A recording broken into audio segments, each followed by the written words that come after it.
If I had to put my finger on it, I'd say the high point of downtown Reno came in the mid-1990s. Since then, a lot of buildings have been demolished and many casinos have been turned into condos.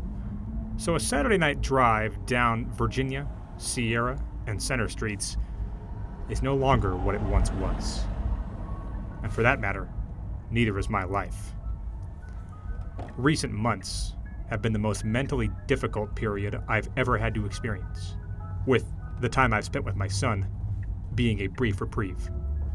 While as much as I feel those of you who have been loyal to this vlog since the beginning deserve to know, I still, unfortunately, cannot publicly state the reasons why. But I will say, it was 3 different things, all happening to me around the same time, that I would have thought impossible. And I found myself unable to believe they all happened to me. I found it difficult during all hours of the day, and even most of the hours at night, to avoid thinking about these things. Even when I was sitting at the poker table, I found myself mentally distracted. Though there is one thing that I also noticed. When I was actually in a hand, my focus was all there. It felt good during this rough stretch to be able to have something where, albeit for only short periods of time, I knew I could escape from everything and focus strictly on flops, turns, and rivers. I've long had a goal to achieve a certain hourly rate for an entire year of playing poker. One of my best friends in poker has told me that it's an absurd goal. And while I've been close, so far, he's always been right. But as we sit here in early April, I'm pleased to announce that at this point, I have achieved it. So can I make it through the rest of the year? Or will it be unsustainable, as it always has been before? I don't know, but I know this. Even through one of the most difficult stretches of my life I've ever had, poker has still been there for me, giving me a purpose and giving me an outlet for which I can concentrate on. And for that, I'm grateful.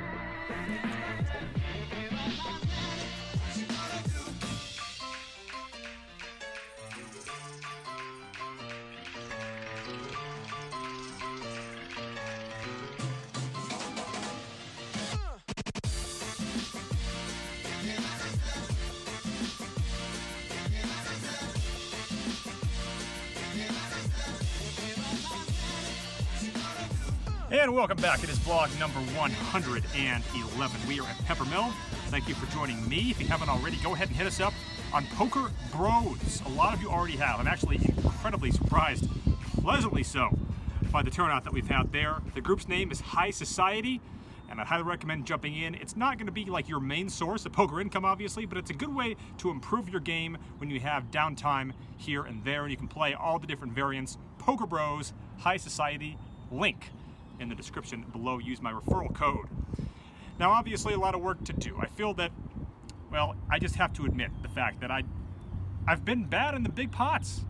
What can I say? I screwed up the hand with the Queen 8, flopping the second nut straight, losing the biggest pot of my career, I think. And in this hand with the pocket deuces, while it's still possible, and some think that it is, that I was right with the fold, I'm leaning towards the fact that I was wrong with the fold, obviously, as I said before.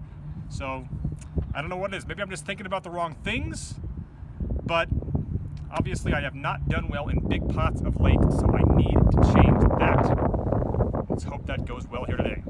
So I jump into the game and pick up ace-king under the gun and make it 20. I get immediately called by +1, so I knew others would come in as well, and 3 more do. So with 100 in, it comes king-jack-4 with 2 spades. The big blind checks, and I bet out for $55, and as you can see, +1 and the button both call. The other 2 go out. So with 265 in, the turn's the 9 of diamonds. It does bring in queen 10, but knowing both of these guys, pretty rare for them to have that here. I bet $150, and that puts an end to it. Later on, we get a limp and a $15 raise from the hijack, and wouldn't you know it, I have pocket aces on the button. I choose a sizing of $40 because I assumed that the most likely outcome would be it folding back to the hijack, and since he just raised 15 over a limp, he probably wasn't going to call a big 3-bet. Well, that plan went out the window as the blind snap calls, as does the limper. The hijack completes as well, so we have a $160 pot with the flop coming almost too good. Ace, 8, deuce, rainbow giving me top set. It gets checked to me. Now, slow playing against 3 opponents probably isn't recommended, but really, there are no draws here, and it's going to be so hard for anyone to have anything to call a bet that I wanted to give someone a chance to make something here. So I decided to do it and check this back. It turns a 4 of diamonds, and it gets checked to the hijack, and he bets out for 50. I raise him to 125 here, and he only thinks for a second before folding. Later on, we get a $10 cutoff straddle. Under the gun 2 calls it, and the hijack, a tough player that I've mentioned before on this vlog named Nick, makes it 50. I look at 10s on the button and make the call. +2 completes as well, so with 165 in, the flop is king 9-9 with 2 clubs. And to my surprise, it gets checked to me. I opted for a small bet here. I made it 35, and both ended up making the call. So with 270 in, the turn's a 7, and again, it gets checked to me. I decide to bet small again here, hoping that my 10s were good, and again, both do end up check calling. So with 390 in, the river is another king, and it gets checked to me. At that point, because I was expecting him to fold most of his hands on the turn, I figured that Nick, the original pre-flop raiser in this hand, probably had exactly pocket jacks. And he'll know that's a great river card for him, and it's going to be very unlikely that he folds. So I decide not to bet it, and I just simply announce my read on the situation, which proves to be accurate. I think you're going to win with jacks, Nick. Then a second game develops, and I switch tables. I lose a few small pots at first, and then I get into a hand where we get an under-the-gun straddle and a call from +1 and 2. I have king, queen of hearts in the low jack, and I make it 60. I end up getting called by +2 and the straddle, so with 195 in, the flop is queen of spades, 6 of clubs, 3 of diamonds. Hard to beat that for king-queen. It gets checked to me, and my hope was that I could get hands like 8s or 9s to come along, in addition to weaker queens, obviously. So I make it 80, relatively small, and both call. So with 355 in, the turn is the deuce of hearts. It does bring in 4-5, but I found that to be something that wouldn't see too many flops at a price of $60. It gets checked to me, and I bet 120.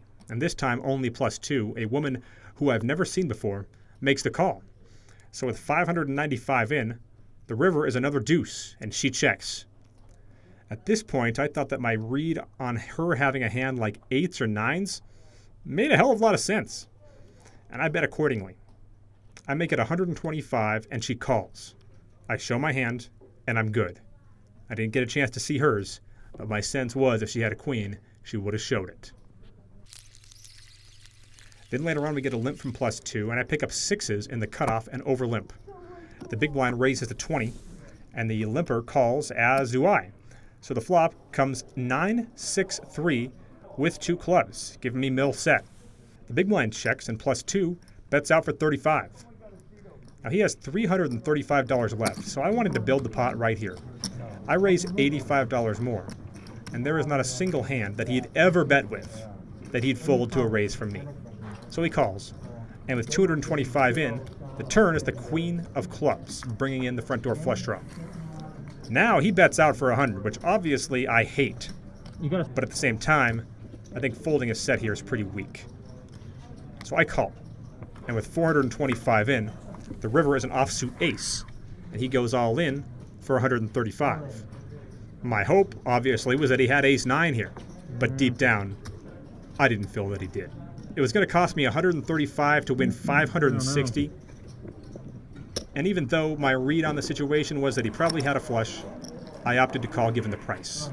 So we have a $695 pot and he shows 9-7 of clubs for the flush. So with all of our profit now gone, we get a $20 open from +1, and it folds to me with jacks in the big blind. I make it 80, and he snap calls me. So with 160 in, it comes king 6-3, 2 diamonds, and I check. He ends up checking back as well, and an ace rolls off on the turn. I check again, as does he, with the river coming a 4. Now I figured the odds of him having 9s or 10s here are pretty high, and he'd also probably call it if he had them, given the lack of action on the turn and flop. So I bet $25 here is all, and he makes the call. I assume that I'm going to be good, but no. He shows king jack of diamonds for a strangely played second pair, which wins him the pot.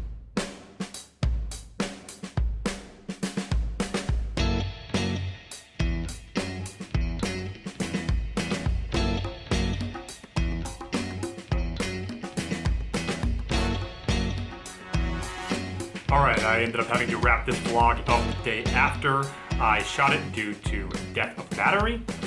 But unfortunately not good news from that session. Ended up booking about a $500 loss, and actually the biggest hand came after I stopped filming later on, and it was pretty simple, really. It had come when I raised ace-queen and just got smooth called by a VIP on the button, and we got a queen-high flop, as my son makes a cameo in this vlog, along with my cat Oliver. And he had slow played the king's pre-flop, and he ended up getting 3 streets out of me as a result. I thought it was a pretty risky spot by him, but it worked out in his favor. So I ended up booking a loss there, and that is what it is. But you know what the good news is? When it comes to this channel, things are definitely improving. And Austin, he just wants to, enjoy this with me. Say hi, my boy. My son, Austin Deach. He's walking around like crazy. And whatever it is he's not supposed to get into, that's where he gravitates towards. Like the kitchen, like the cabinet under the sink in the kitchen, where like you keep the chemicals and stuff. I know I have to get the thing to lock it up, but I haven't yet. He just gravitates toward that. And of course, my cell phone and any remote control, he is just all over. So that's what it is too. But he's been great. I absolutely love this boy. And I'm incredibly lucky to have him. But as I was saying with the channel, I am going to make my attempt, and this has long been requested, and I should have done it a while ago, but I am going to attempt overhauling my card graphics next week and try to really rival the best vlogs out there in that regard. I think the video on this vlog already does, but the graphics obviously could use a little bit of upgrading, and I'm going to give that a shot next week. Hit us up on Poker Bros, the link in the description below. And if you haven't already, do me a favor and subscribe to this channel. A lot more of you already have lately, and it's really been picking up some steam, and it's been great to see. But let's keep that going. Hit the subscribe button and the like button as well. That'll wrap things up for us, and we will see you back here next time. Say bye-bye, my boy.